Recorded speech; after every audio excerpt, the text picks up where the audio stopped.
Ever wonder what it was like when American railroads pushed the absolute limits of speed and power? Back when engineers strapped themselves into machines that could hit speeds most cars today can't reach, hauling thousands of tons over mountain passes with nothing but coal, steam, and pure American grit.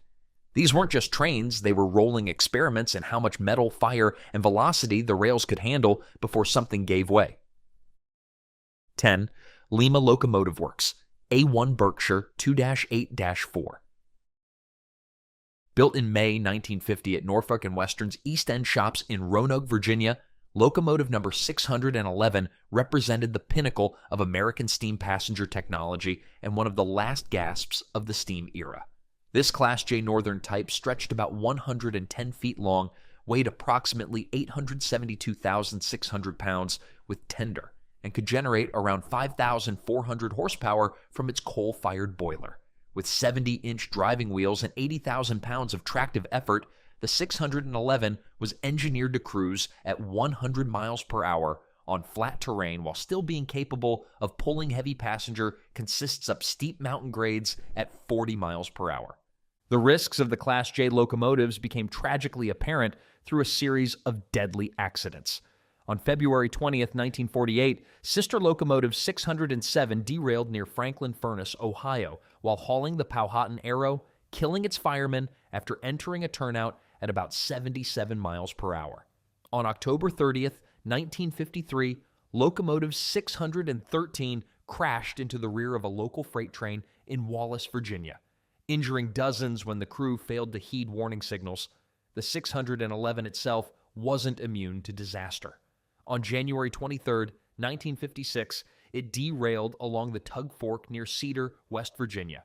It was repaired and returned to service soon after, a testament to both the locomotive's robust construction and the railroad's urgent need for its power. Even after retirement from revenue service, trouble followed the 611. On May 18, 1986, while pulling a Norfolk Southern employee appreciation train with nearly 1,000 people aboard, a passenger car failed to negotiate a switch through the Great Dismal Swamp. 13 cars derailed, injuring 177 people, with the most severely injured requiring helicopter evacuation. Today, the 611 is the only surviving Class J and has been restored to operation twice, serving as Virginia's official state steam locomotive. Having fun so far? Consider liking this video and subscribing for more like this. 9. Norfolk and Western Class J 611 4-8-4. Built in May 1950 at Norfolk and Western's East End shops in Roanoke, Virginia, locomotive number 611 represented the pinnacle of American steam passenger technology and one of the last gasps of the steam era. This Class J Northern type stretched 110 feet long, weighed 872,600 pounds, and could generate 5,400 horsepower from its coal-fired boiler. With 70-inch driving wheels and 80,000 pounds of tractive effort, the 611 was engineered to cruise at 100 miles per hour on flat terrain while still being capable of pulling heavy passenger consists up steep mountain grades at 40 miles per hour. The risks of the Class J locomotives became tragically apparent through a series of deadly accidents. On February 20th, 1948, sister locomotive 607 derailed near Franklin Furnace, Ohio, while hauling the Powhatan Arrow, killing its fireman after entering a turnout at 77 miles per hour. The engineer had failed to obey an automatic block signal, demonstrating how these powerful machines could become lethal projectiles when human error met excessive speed. On October 30th, 1953, locomotive 613 crashed into the rear of a local freight train in Wallace, Virginia, injuring 56 people when the crew failed to heed warning signals. The 611 itself wasn't immune to disaster. On January 23, 1956, it derailed along the Tug River near Cedar, West Virginia, though it was repaired and returned to service just 13 days later, a testament to both the locomotive's robust construction and the railroad's urgent need for its power. Even after retirement from revenue service, trouble followed the 611. On May 18, 1986, while pulling a Norfolk Southern employee appreciation train with nearly 1,000 people aboard, a passenger car failed to negotiate a switch through the Great Dismal Swamp. 13 cars derailed, injuring 177 people, with the most severely injured requiring helicopter evacuation. Today, the 611 is the only surviving Class J and has been restored to operation twice, serving as Virginia's official state steam locomotive. 8. Pennsylvania Railroad Class GG1. The Pennsylvania Railroad Class. GG1 stands as one of the most iconic yet inherently hazardous electric locomotives ever built. Between 1934 and 1943, General Electric and PRR's Altoona Works manufactured 139 of these streamlined electric powerhouses, each measuring 79 feet 6 inches long and weighing about 475,000 pounds. Designed by Raymond Loewy with his signature Art Deco styling and famous cat whisker pinstriping, the GG1 could pull trains at speeds exceeding 100 miles per hour while generating about 4,680 horsepower continuous and up to roughly 9,300 horsepower short time. The peril lurking within these elegant machines wasn't immediately apparent. The GG1's articulated frame design, featuring two halves joined by a ball joint, allowed it to negotiate curves that would derail rigid frame locomotives, but this engineering marvel concealed a toxic time bomb. The transformers used PCB, insulating cooling oil, a hazardous material recognized later making operation today impractical without costly remediation. Many frames also developed fatigue cracks after decades of service. The GG1's power created its own threats. A February 1958 blizzard produced exceptionally fine snow that penetrated air intakes and traction motor filters on a large portion of the fleet. When the snow melted, components shorted, and nearly half the fleet was disabled, prompting modifications that relocated intakes higher on the carbody.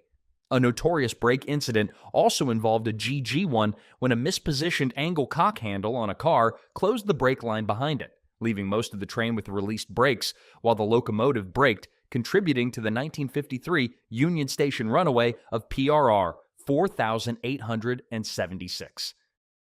7. Milwaukee Road, Class A, 4-4-2. When the Chicago, Milwaukee, St. Paul, and Pacific Railroad decided to compete for Chicago Twin Cities traffic in 1935, they didn't just build another passenger train, they commissioned American Locomotive Company to create 4 streamlined 4-4-2 Atlantic-type locomotives that would become the fastest scheduled steam trains in the world. The Class A locomotives, numbered 1 through 4, featured massive 84-inch driving wheels, oil-fired boilers operating at 300 pounds per square inch, and revolutionary roller bearings on all axles and rods. With industrial designer auto coolers striking streamlined shrouding in black, orange, and maroon with winged stainless steel number plates, these machines looked as fast as they were. The peril of the Class A locomotives lay in their singular purpose, pure speed. These Atlantics were designed to cruise at 100 miles per hour and surge to 112.5 miles per hour when needed.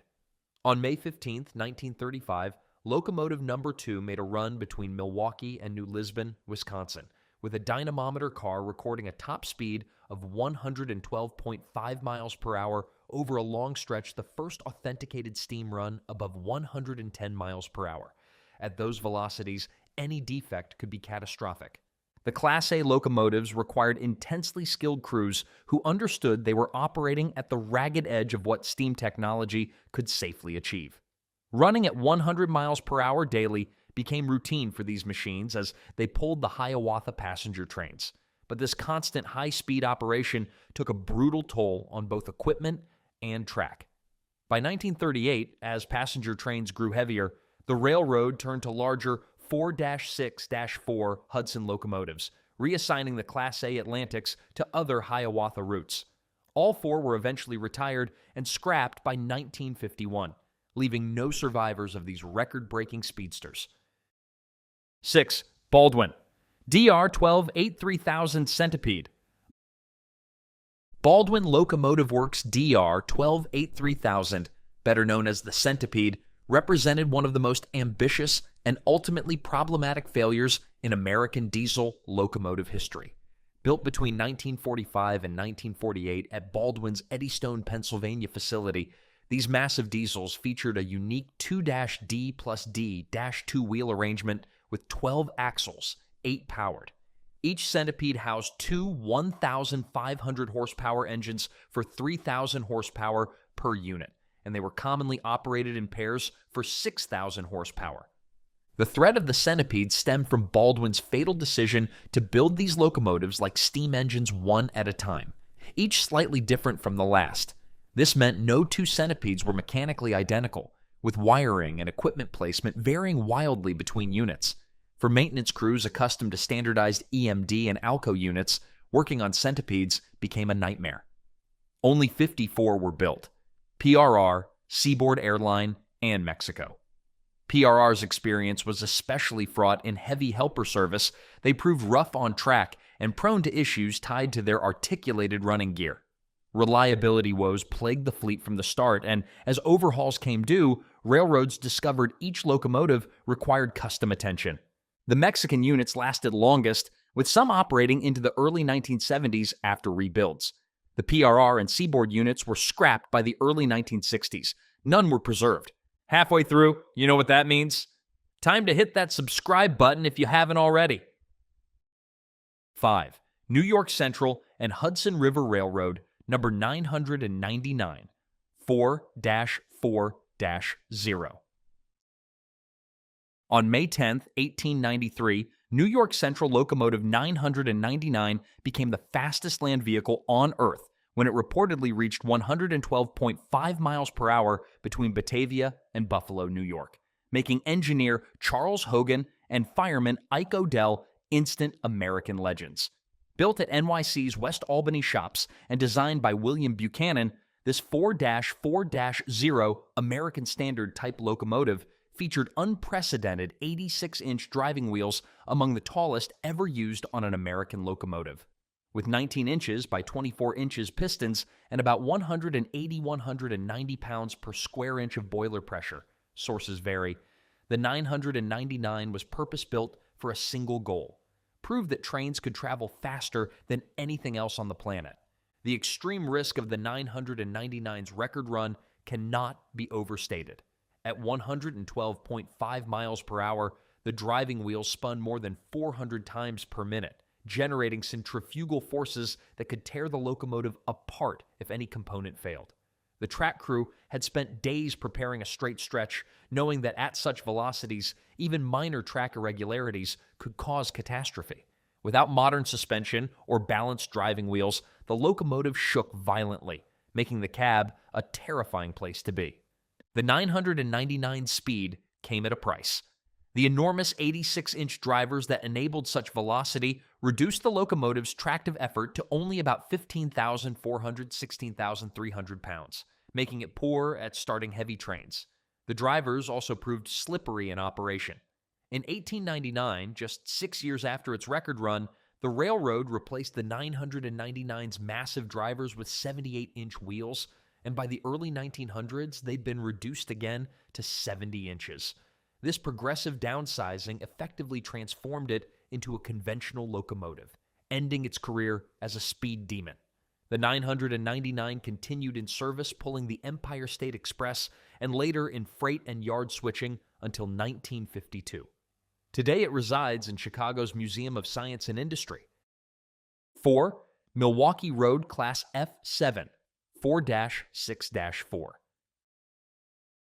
When the Milwaukee Road needed more powerful locomotives to handle growing Hiawatha passenger train consists in 1938, they turned to American Locomotive Company for 6 of the most advanced and formidable high-speed steam locomotives ever built. The Class F7 Hudsons, numbered 100 through 105, were massive machines among the heaviest 4-6-4 locomotives ever constructed. With 84-inch driving wheels, 300 pounds per square inch boilers, and coal firing, these auto-cooler designed streamliners were built to operate at over 100 miles per hour every single day.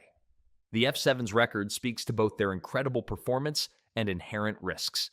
In January 1941, a Trains magazine reporter recorded locomotive 101 hitting 110 miles per hour twice during a run through a heavy snowstorm.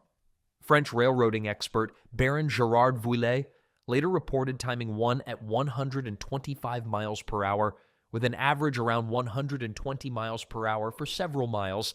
Accounts vary. By 1939, the F-7S were running the 78.3 miles between Portage and Sparta, Wisconsin, in just 58 minutes, averaging 81 miles per hour, start to stop the fastest scheduled steam service in the world at the time. The perils inherent in daily 100 miles per hour operations became stark on July 27, 1950. Locomotive 102 was running between Chicago and Milwaukee on the Northwoods Hiawatha when a mechanical lubricator linkage failed, starving both crossheads of oil. The right main crosshead seized and failed at high speed. The train stayed on the rails, but the running gear and front end suffered severe damage, and debris injured bystanders near a grade crossing.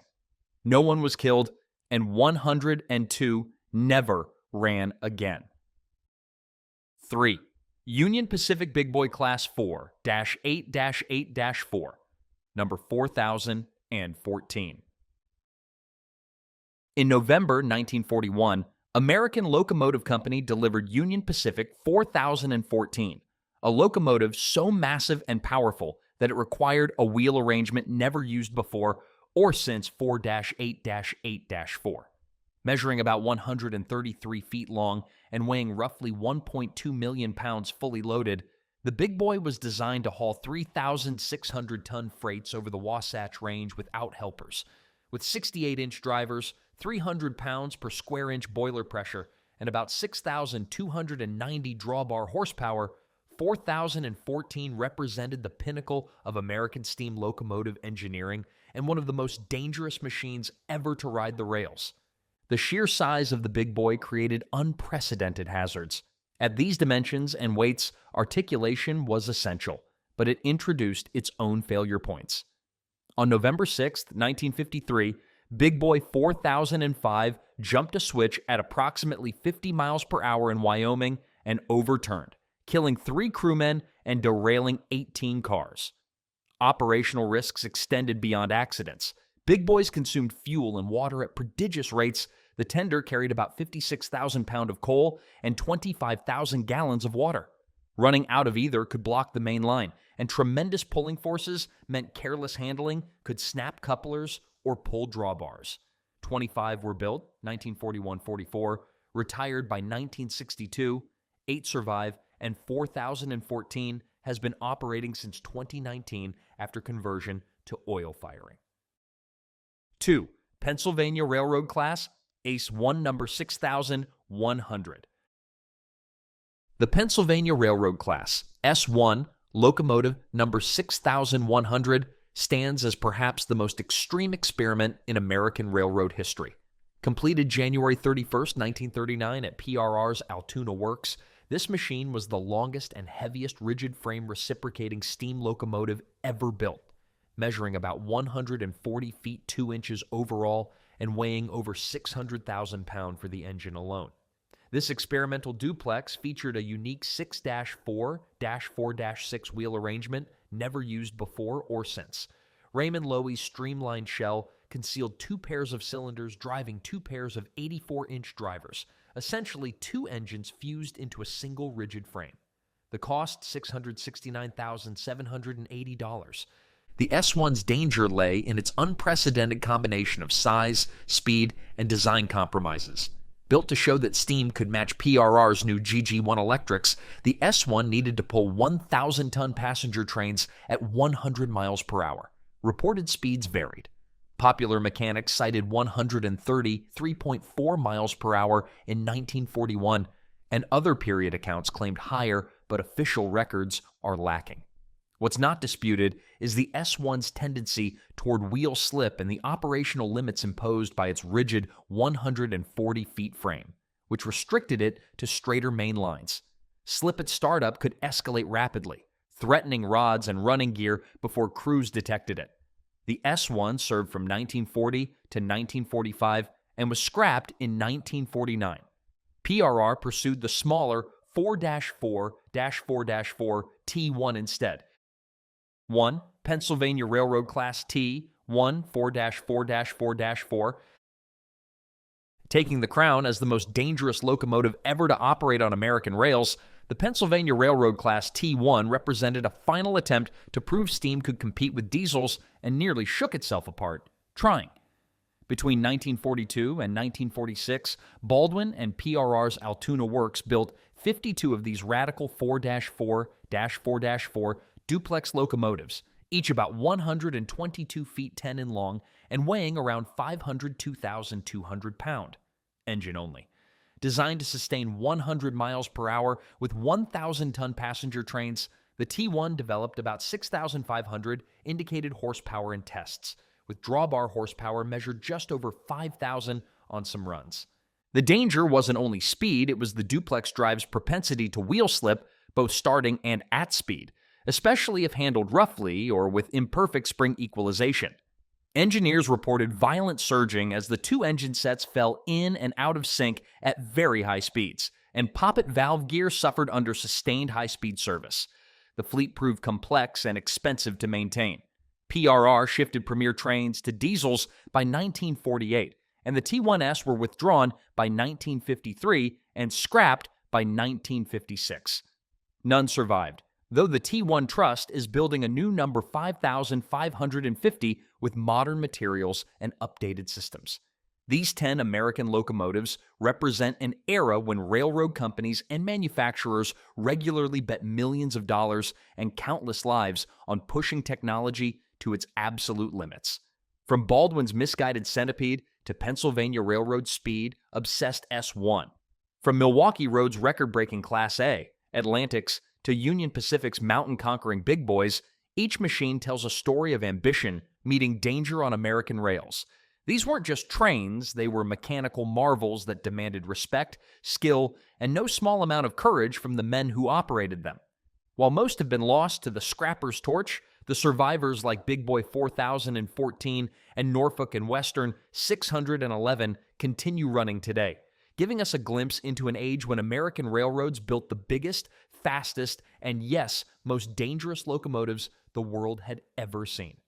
If you enjoyed this trip down the rails of history, hit that subscribe button and let us know in the comments which of these iron horses you'd have had the guts to ride back in the day.